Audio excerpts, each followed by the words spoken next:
किसी को भी वंदन कर लेते हैं, किसी को भी प्रणाम कर लेते हैं, किसी के सामने ही सिर झुका देते हैं, समर्पित हो जाते हैं। ठाकुर जी को उस समय बहुत पीड़ा होती। अरे नेक भरोसा रख भैया, नेक डट जा। अब जैसे बालक रोता है, क्यों? भूख लगी है, तो माँ थोड़ी देर उसको रोने देती है। ठीक है, अब मैं जाऊंगी, जाकर के दूध गर्म करूंगी, गिलास में भरूंगी, तभी तो पिलाऊंगी। अब बालक को ये नहीं पता होता कि इतनी देर लगती, उसको लगता है मुझे देख क्यों नहीं रही है। माँ कहती भाई थोड़ी देर तो रुक, दूध गर्म करूं, थोड़ा फिर ठंडा करूं, उसमें चीनी मिलाऊं, फिर तो पिलाऊंगी।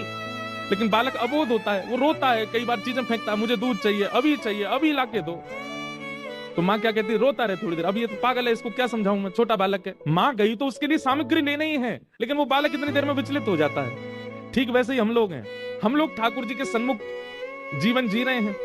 जब कोई कामना करते हैं जीवन में या किसी वस्तु की आवश्यकता होती है, ठाकुर जी कहते हैं डट जा, धैर्य रख, आ रही है, सही समय आएगा, वो वस्तु आएगी।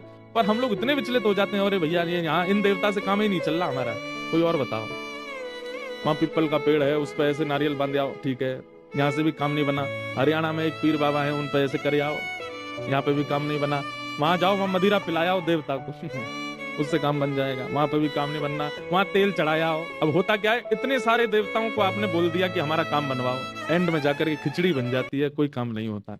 इसलिए भैया एक के रहिए सदा, फिर चाहे जीवन में कैसी भी स्थिति आ जाए, त्याग मत कीजिए उनका, उन पर विश्वास कीजिए, वो सब मंगल करेंगे। अन्य देवों का हमारे द्वारा किया गया यजन ठाकुर जी को पीड़ा देता है कि भाई ये सब देवता अपने अपने कार्यों में लगे हैं,